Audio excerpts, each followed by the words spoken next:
I'm Dr. Shikhar Singh, a first year junior resident in MD General Medicine at Motilal Nehru Medical College, Prayagraj, and I secured a rank of 2202 in NEET PG 2025.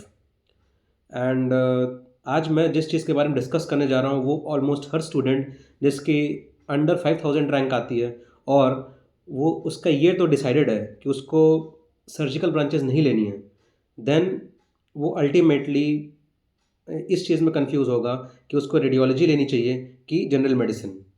And in my opinion ये दोनों branches जो हैं ये ऐसा नहीं होना चाहिए कि आप जब चॉइस लिस्ट फिल कर रहे हो तो आप दोनों भरो, बिकॉज आपकी चॉइस लिस्ट भरने से पहले ही आपका डिसाइड हो जाना चाहिए कि आपको कौन सी ब्रांचेस चाहिए, क्योंकि दोनों ब्रांचेस एकदम डिफरेंट पर्सनैलिटीज़ को केटर करती हैं।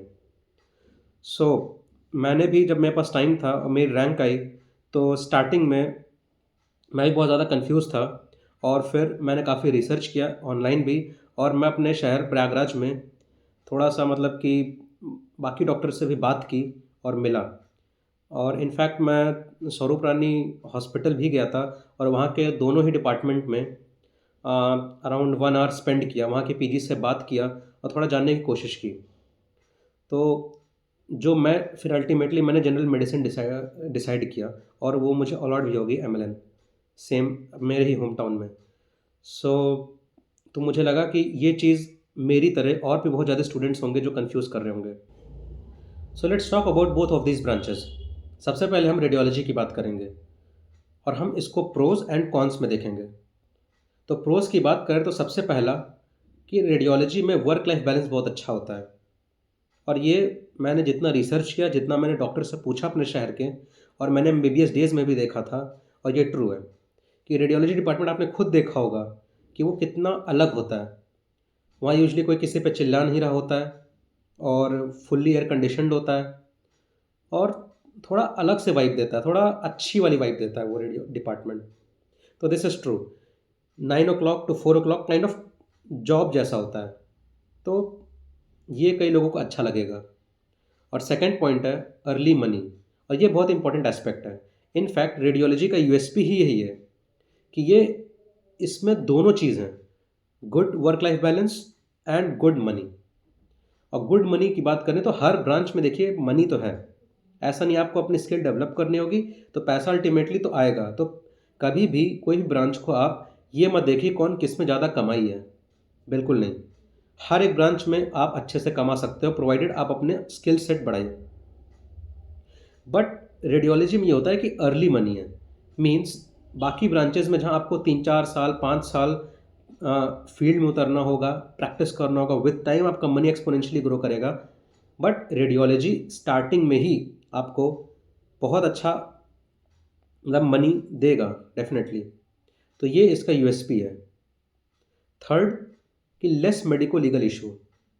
यूजली अदर ब्रांचेस में आपने देखा जैसे पीडियाट्रिक्स हो गया, ओबीजीवाईएन एंड इवन मेडिसिन सर्जरी, इन सब में मेडिको लीगल इश्यूज कभी कभी डॉक्टर्स को कभी ना कभी फेस करना पड़ता है। बट रेडियोलॉजी में भी है, बट वो कंपैरेटिवली कम है। एंड फोर्थ जो इसका प्रोज है कि ये टेक ड्रिवन ब्रांच है, तो ये यूजुअली आज की जनरेशन को ज़्यादा अट्रैक्ट कर सकता है। बट इसके कॉन्स भी हैं, और उसका सबसे इम्पॉर्टेंट मेरे हिसाब से जो कॉन्स है वो है लेस प्रेस्टीज।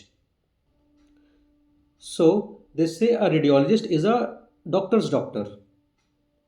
पेशेंट डायरेक्टली नहीं आएगा आपके पास, और आपने एक बार रिपोर्ट उसको दी तो वो उसका फर्दर लाइन ऑफ ट्रीटमेंट और जो डिस्चार्ज होगा वो कोई फिजिशियन या सर्जन ही देखेगा।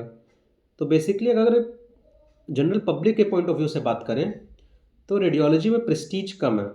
इनफैक्ट ये अभी भी एक्सप्लेन करना पड़ता है कि क्यों रेडियोलॉजी टॉप ब्रांच है, क्यों सबसे ज़्यादा प्रेफर्ड ब्रांच है वो, तो ये एक्सप्लेन करना पड़ता है। तो और ये मेरे लिए बहुत इंपॉर्टेंट था। अब जो सेकंड पॉइंट है वो ये है कि इस ब्रांच में एआई का थोड़ा सा थ्रेट तो है।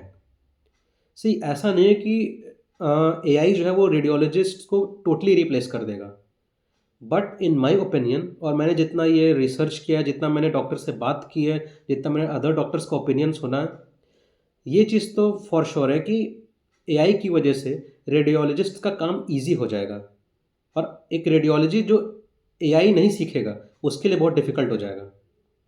तो बेसिकली ऐसा होता है कि अगर in my opinion in the coming से 4-5 ईयर्स एआई एक रेडियोलॉजिस्ट का काम बहुत आसान कर देगा। तो अगर कोई एक रेडियोलॉजिस्ट से 20 रिपोर्ट्स बना रहा है एक दिन में, तो एआई की हेल्प से वो 30-40 रिपोर्ट्स बना सकता है। तो इसका मतलब एक हॉस्पिटल में एक रेडियोलॉजिस्ट की डिमांड कम हो सकती है, और डिमांड कम होगी तो रेडियोलॉजी का जो यूएसपी है, great work life balance with good money, तो वो गुड मनी वाला जो फैक्टर है वो उस पर थोड़ा क्वेश्चन मार्क लग सकता है। और ये चीज़ इस साल भी दिखा काउंसलिंग के रिजल्ट में। हालांकि इस बार भी रेडियोलॉजी का डिमांड उतना ही थी ऑलमोस्ट, बट जनरल मेडिसिन की ज़्यादा थी इस साल, और आई थिंक ये एआई की वजह से था थोड़ा सा। और थर्ड चीज़ जो है इसमें वो ये है कि इसमें क्लिनिकल एक्सपोजर कम है। जैसे जब आप कोई भी जब अगर कोई बचपन से ही से 8th 9th से वो डॉक्टर बनने का सपना देखता है और फिर पीसीबी लेता है, तो यूजुअली वो रेडियोलॉजिस्ट की ज़िंदगी नहीं सोचता है। उसको एज अ डॉक्टर पेशेंट को ट्रीट करना, पेशेंट को एग्जामिन करना, उसका लाइन ऑफ ट्रीटमेंट बनाना, और फिर वो जो सेटिस्फैक्शन होता है कि जब पेशेंट ठीक होके जाता है, वो चीज़ रेडियोलॉजी में थोड़ा मिसिंग है। और यही चीज़ जनरल मेडिसिन को one of the best branch बनाता है, जिसके बारे में हम आगे बात करेंगे। So let's talk about general medicine now. तो general medicine as a branch के क्या क्या प्रोज हैं। सबसे पहला, that it is a mother branch. इसका मतलब ये हुआ कि एक बार आपने एमडी जनरल मेडिसिन कर लिया तो आपके पास बाकी ब्रांचेस के कंपैरिजन में मैक्सिमम ऑप्शंस हैं। इधर आप सुपर स्पेशलिटी कर सकते हैं, उसमें भी मैक्सिमम ऑप्शंस इसी ब्रांच में हैं, या फिर आप अपना प्राइवेट सेटअप कर सकते हैं, उसमें आपको बहुत ज़्यादा आपको कैपिटल नहीं चाहिए होगा स्टार्टिंग में। थर्ड, या फिर आप किसी प्राइवेट हॉस्पिटल को ज्वाइन कर सकते हैं। फिर सेकंड जो इसके प्रोज में आता है वो ये है कि इसमें प्रेस्टीज मैक्सिमम है इस ब्रांच में। जो चीज़ रेडियोलॉजी नहीं दे पा रही है वो जनरल मेडिसिन में मैक्सिमम है। एक सोसाइटी में जो डॉक्टर का एक परसेप्शन है वो बेसिकली एक फिजिशियन का या फिर एक सर्जन का रहता है, तो प्रेस्टीज तो इसमें मैक्सिमम है। फिर जो थर्ड चीज़ है वो ये है कि इस ब्रांच में क्लिनिकल ओनरशिप है। इसका मतलब ये होगा कि जॉब सेटिस्फैक्शन है यहाँ पर। कोई पेशेंट आपके पास आएगा, आप उसको उसका एग्जामिन करोगे, आप हिस्ट्री टेकिंग से लेके फिजिकल एग्जामिनेशन से लेके इन्वेस्टिगेशंस आप प्लान करोगे, ट्रीटमेंट प्लान करोगे, और फिर एक बार वो ठीक हो जाएगा फिर डिस्चार्ज के लिए आप डिसाइड करोगे। तो basically you get to decide from start till the end, और ये बहुत अच्छा एडवांटेज है इस ब्रांच का। एंड जो चौथा एडवांटेज है वो ये है कि ईजी सेटअप है। अनलाइक सर्जरी या फिर रेडियोलॉजी जहाँ पर इंस्ट्रूमेंट्स के या फिर सेटअप में थोड़ा सा कैपिटल चाहिए होगा, आपको टाइम लग सकता है, यहाँ पर रिलेटिवली इजी है। अब हम बात करते हैं इस ब्रांच के कॉन्स की। सबसे पहला मोस्ट इंपॉर्टेंट जो इस ब्रांच के कॉन्स में आता है वो है कि it's a long road. It's definitely a long road. आजकल अब जितना मैंने डॉक्टर से भी बात की अपने शहर के, और प्रयागराज तो एक टियर 2 सिटी है, तो यहाँ पर भी कह रहे हैं कि अब एमडी जनरल मेडिसिन का थोड़ा सा सैचुरेशन आ रखा है। तो अब डीएम करना, सुपर स्पेशलिटी में जाना ऑलमोस्ट नेसेसरी हो गया है। अब पेशेंट्स काफ़ी एजुकेटेड हो गए हैं, और तो उन मैक्सिमम पेशेंट्स का ऐसा होता है कि अब किसी स्पेशलिस्ट को दिखाना, तो अब ऑलमोस्ट मैंडेटरी हो गया टियर 1 एंड टियर 2 सिटीज़ में कि आपको डीएम तो करना होगा। और डीएम करने की वजह से एक लॉन्ग रोड हो गई आपको। अब 3 की जगह 6 ईयर्स तक आपको एज अ आपको ट्रेनिंग में रहना है। उसके बाद भी इस ब्रांच में अर्ली मनी उतना नहीं है रेडियोलॉजी के कंपैरिजन में। तो आपकी ग्रोथ जो है, एक तो 6 साल की पढ़ाई हो गई, पढ़ाई भी नहीं है ट्रेनिंग कह लीजिए, बट हो तो गया 6 साल का। और उसके बाद फिर जब आप फील्ड में उतरेंगे तो इनिशियली आपको इसमें ट्रस्ट गेन करना होगा, एक्सपीरियंस गेन करना होगा, और धीरे धीरे आपके पास पेशेंट्स आएंगे। तो general medicine is a game of long run, it is like a marathon. तो ये चीज़ थोड़ा है जिन लोगों को ये लगता है कि एक डॉक्टर होके पैसा ही पैसा होगा, जैसे एक परसेप्शन रहता है, इनिशियली, तो वो चीज़ जनरल मेडिसिन में तो अनफॉर्चुनेटली नहीं रहेगा। इसमें आपको बहुत ज़्यादा पेशेंस चाहिए। जो दूसरी चीज़ है वो ये है कि ये ब्रांच हेक्टिक है। इनफैक्ट हेक्टिक ही नहीं, केओटिक भी रहता है। आपने देखा ही होगा कि किसी भी हॉस्पिटल का जनरल मेडिसिन डिपार्टमेंट सबसे ज़्यादा हेक्टिक और सबसे ज़्यादा केओटिक होता है, क्योंकि यहाँ पर पेशेंट्स हर ब्रांच से आते हैं। आपको अप्रूवल देना होगा, चाहे फिटनेस हो गया, कुछ भी हो गया, तो एक जनरल मेडिसिन पीजी की लाइफ तो हेक्टिक रहने वाली है। इनफैक्ट बहुत से स्लीपलेस नाइट्स हो सकती हैं।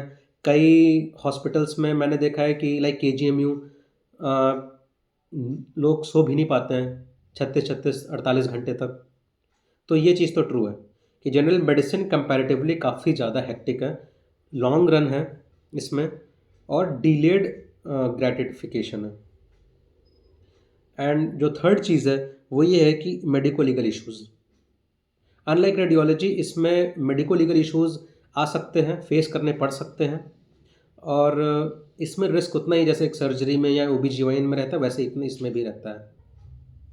जब मेरी 2202 रैंक आई, तो मेरे पास ऑप्शंस था कि रेडियोलॉजी लेनी है कि जनरल मेडिसिन। इनफैक्ट मेरे पापा हो गए, मेरे रिलेटिव्स हो गए, और जो मेडिकल फील्ड में जो फ्रेंड्स हैं, उनका यही कहना था कि रेडियोलॉजी बेटर ऑप्शन है।